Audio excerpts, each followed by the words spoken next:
saya Dewi Putriani. Di sini saya ingin menjelaskan tentang materi menanggulangi dan menyelesaikan konflik. Menurut Susan, terdapat sejumlah strategi yang dapat diterapkan secara praktis dan sederhana untuk mengatasi konflik.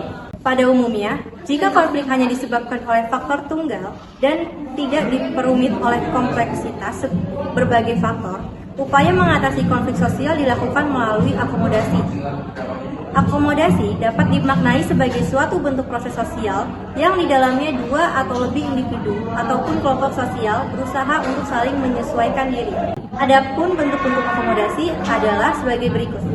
Yang pertama yaitu pemaksaan, adalah suatu bentuk akomodasi yang prosesnya dilakukan melalui pemaksaan sepihak.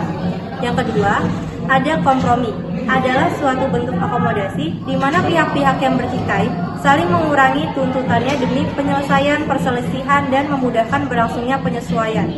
Yang ketiga, ada arbitrasi, adalah suatu bentuk akomodasi di mana masing-masing pihak yang terlibat perselisihan tidak dapat lagi menyelesaikan masalah sendiri, sehingga menghadirkan pihak ketiga untuk menengahi dan memberikan keputusan yang mengikat kedua belah pihak.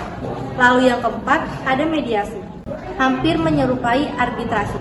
Hanya saja peranan pihak ketiga sebatas memberikan saran atau masukan yang tidak mengikat. Lalu, terakhir ada konsiliasi, adalah suatu usaha untuk mempertemukan keinginan pihak-pihak yang berselisih demi tercapainya suatu persetujuan bersama. Selanjutnya yang keenam ada toleransi, yaitu suatu bentuk akomodasi tanpa persetujuan formal. Masing-masing pihak bersikap sabar dan menahan diri dalam menyikapi perbedaan sehingga lambat laun akan timbul penyesuaian. Yang ketujuh ada jalan buntu, yaitu merupakan bentuk akomodasi di mana pihak-pihak yang bertikai memiliki kekuatan seimbang sehingga akhirnya pertikaian tersebut berhenti pada titik tertentu. Yang kedelapan ada adjudikasi, yaitu penyesuaian perselisihan di pengadilan. Yang kesembilan ada rasionalisasi, yaitu pemberian keterangan atau alasan yang kedengarannya rasional untuk membenarkan tindakan-tindakan yang sebenarnya dapat menimbulkan perselisihan. Yang ke-10 ada segresi, yaitu bentuk akomodasi di mana masing-masing pihak memisahkan diri dan saling menghindar dalam rangka mengurangi ketegangan. Yang ke-11 ada eliminasi, yaitu pengunduran diri dari salah satu pihak yang terlibat dalam konflik karena mengalah. Yang ke-12 ada penaklukan, yaitu pihak yang mempunyai kekuatan besar meminta pihak lain untuk menaatinya. Yang ke-13 ada keputusan mayoritas, yaitu keputusan yang diambil berdasarkan suara terbanyak dalam voting. Yang ke-14 ada persetujuan minoritas, yaitu suatu keadaan di mana golongan minoritas merasa dikalahkan tetapi dapat melakukan kegiatan bersama karena aspirasinya tetap diperhatikan oleh golongan mayoritas. Yang ke-15 ada konversi, yaitu penyelesaian konflik di mana salah satu pihak bersedia mengalah dan mau menerima pendirian pihak lain. Dan yang terakhir, gencatan senjata, yaitu persetujuan untuk menghentikan pertikaian dan menangguhkan permusuhan dalam jangka waktu tertentu. Di sini saya akan menjelaskan langkah resolusi konflik. Resolusi konflik adalah upaya penanggulangan atau penyelesaian konflik dengan cara mencari kesepakatan antara pihak-pihak yang berkonflik.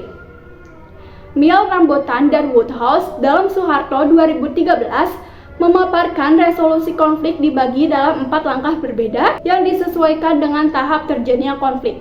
Adapun langkah resolusi konflik adalah sebagai berikut. Yang pertama yaitu menciptakan perdamaian atau peacemaking.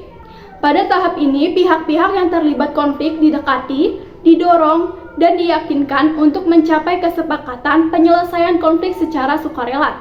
Yang kedua yaitu menjaga perdamaian, peacekeeping. Pada tahap ini dilakukan penempatan polisi atau anggota-anggota angkatan bersenjata untuk memisahkan masing-masing kelompok yang terlibat konflik. Sekaligus melakukan peranan sipil yaitu memantau dan mendukung intervensi kemanusiaan berupa penyaluran bantuan atau perawatan korban konflik. Yang ketiga yaitu menegakkan perdamaian atau peace enforcement, merupakan pemaksaan penyelesaian konflik oleh pihak ketiga yang memiliki kekuatan. Yang keempat atau yang terakhir yaitu membangun perdamaian jangka panjang, peace building, merupakan upaya penyelesaian akar permasalahan konflik dan meletakkan dasar kepercayaan bagi hubungan jangka panjang antara para pihak yang berkonflik. Nah, selanjutnya saya akan menjelaskan materi tahap-tahap resolusi konflik sebagai berikut. Yang pertama, tahap mencari deeskalasi konflik. Konflik ini masih diwarnai oleh pertikaian bersenjata yang memakan korban jiwa, sehingga terlebih dahulu harus diupayakan menemukan waktu yang tepat untuk memulai entry point proses resolusi konflik.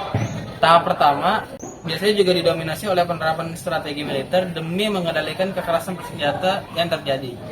Selanjutnya yang kedua yaitu intervensi kemanusiaan dan negosiasi politik. Pada tahap ini dimulai deeskalasi konflik dengan menghentikan berlanjutnya kekerasan dan menurunkan tingkat kebencian timbal balik melalui dialog dan komunikasi intensif. Selanjutnya negosiasi politik bisa pula dilakukan bersamaan dengan penerapan intervensi kemanusiaan untuk meringankan beban penderita korban-korban konflik. Lalu yang ketiga, tahap problem solving approach. Tahap ini terdiri atas sejumlah komponen berikut. Yang pertama, masing-masing pihak mengakui legitimasi pihak lain untuk melakukan inisiatif komunikasi tingkat awal. Lalu yang kedua, masing-masing pihak memberikan informasi yang benar kepada pihak lain tentang kompleksitas konflik. Meliputi penyebab konflik, trauma akibat konflik, dan kendala struktural yang menghambat proses resolusi konflik. Yang ketiga, para pihak berkonflik secara bertahap menemukan pola interaksi yang diinginkan untuk mengkomunikasikan perdamaian. Lalu yang keempat, menciptakan suasana kondusif bagi para pihak berkonflik untuk melakukan proses resolusi konflik.